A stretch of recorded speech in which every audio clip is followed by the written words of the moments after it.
ጭብጥ ሲባል መቼስ ሰምታችኋል? ምን ማለት ይሆን?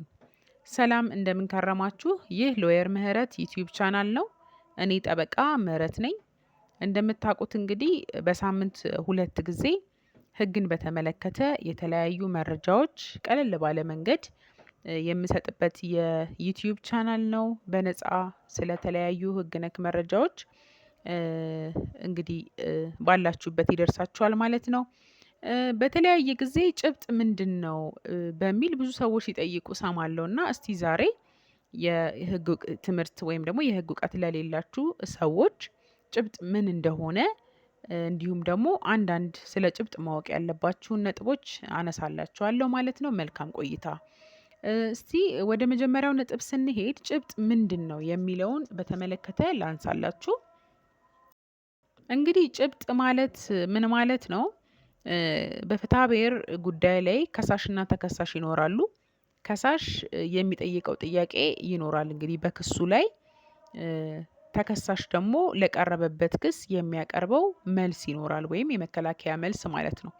ስለዚህ ሁለቱ ባላቸው ክርክር የሚለያዩበት ነጥብ ማለት ነው ጭብጥ። ከሳሽ የራሱ የሆነ የመብት ጥያቄ ይኖረዋል።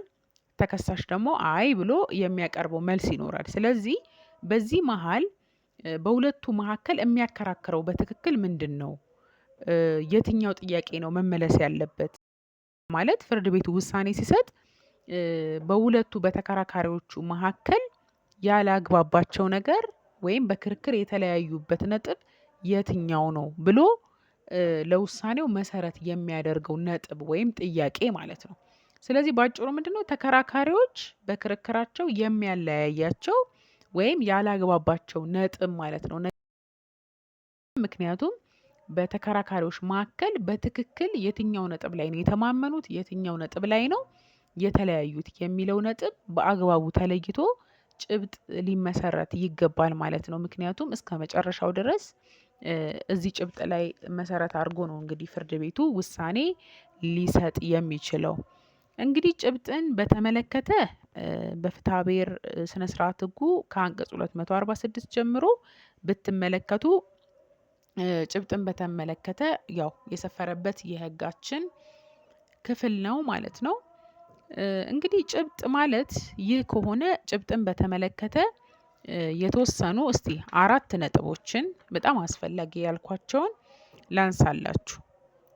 ጭብጥ እንግዲህ ለጉዳዩ በመጨረሻ ከሚሰጠው ውሳኔ ጋር እጅግ ጠንካራ ቁርኝነት አለው። ቅድም እንዳልኳችሁ በዋናነት ያከራከረው ጉዳይ በአግባቡ ሲለይ ነው ክስ አቅራቢው ያለው መብት ካቀረበው መልስ ጋር ታይቶ ወይም ደግሞ ከቀረበው መልስ ጋር ታይቶ በማስረጃ ሊረጋገጥና ሊወሰን የሚችለው። ታዲያ እናንተ እንደ አንድ ተከራካሪ ትክክለኛ ጭብጥ እንዲያዝ ምን ማድረግ አለባችሁ? የዚህን ያህል ጭብጥ ትክክለኛ ማለት በትክክለኛው መንገድ የተያዘ ጭብጥ ለክርክሩም ሆነ ለውሳኔ አሰጣጡ አስፈላጊ ከሆነ እንደ ተከራካሪ ወገን እንደ ከሳሽና ተከሳሽ ሆናችሁ ራሳችሁን ስታዩት ምን ማድረግ አለባችሁ የሚለውን በተመለከተ እስቲ አንድ ነጥብ ላንሳላችሁ። ይህ ሁለተኛው ነጥብ ነው። ስለዚህ ምንድነው ከሳሽም ሆናችሁ ተከሳሽም ብትሆኑ ለፍርድ ቤቱ እንዲያዝላችሁ የምትፈልጉትን ጭብጥ ማስያዝ ትችላላችሁ።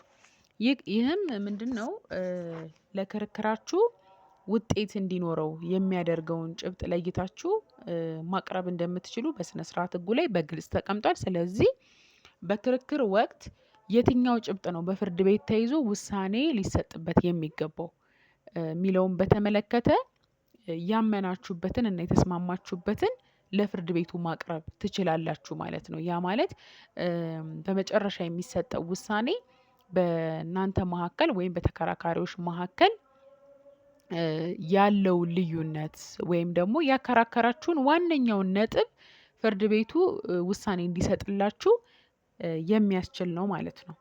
ሌላው እንግዲህ ሶስተኛው ነጥብ ጭብጥ ላይኖር ይችላል እንዴ? ማለት ጭብጥ ላይኖር ይችላል የሚለውን በተመለከተ አዎ ላይኖር ይችላል። ይህም ምንድነው ተከራካሪ ወገኖች በክርክር ወቅት የሚለያዩበት ጉዳይ ሳይኖር ሲቀር ነው።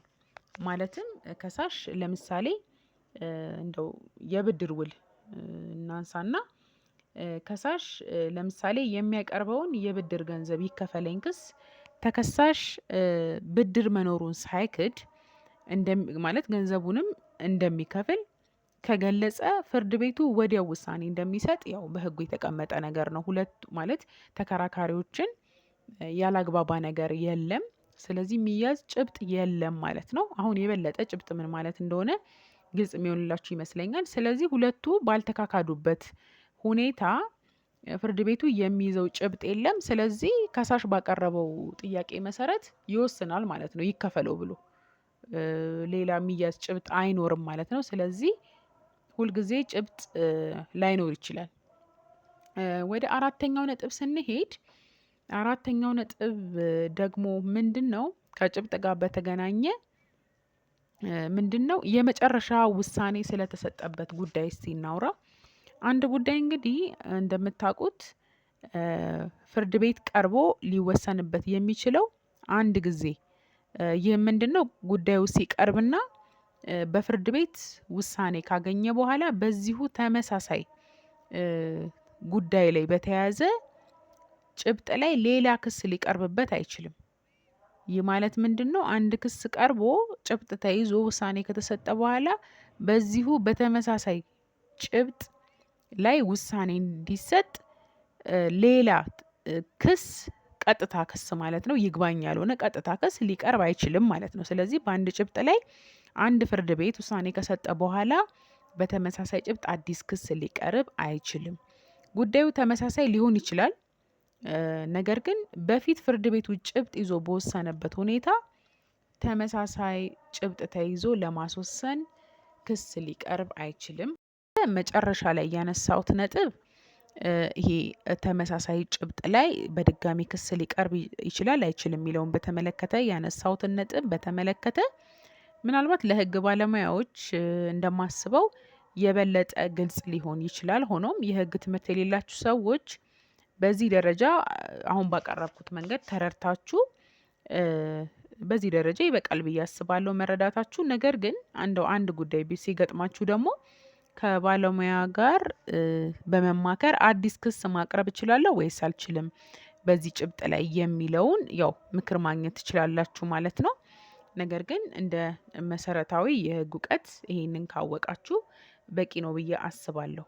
ዛሬ እንግዲህ ስለ ጭብጥ ነው ያነሳነው። ጭብጥን በተመለከተ መሰረታዊ ነገር አሳውቂያችኋለሁ ብዬ አስባለሁ። ቪዲዮ ከጠቀማችሁ ላይክ እና ሰብስክራይብ ማድረግ እንዳትረሱ። ከቀናት በኋላ ደግሞ እንዲሁ በሌላ ሕግ ነክ መረጃ የምመለስ ይሆናል። መልካም ጊዜ ይሁንላችሁ።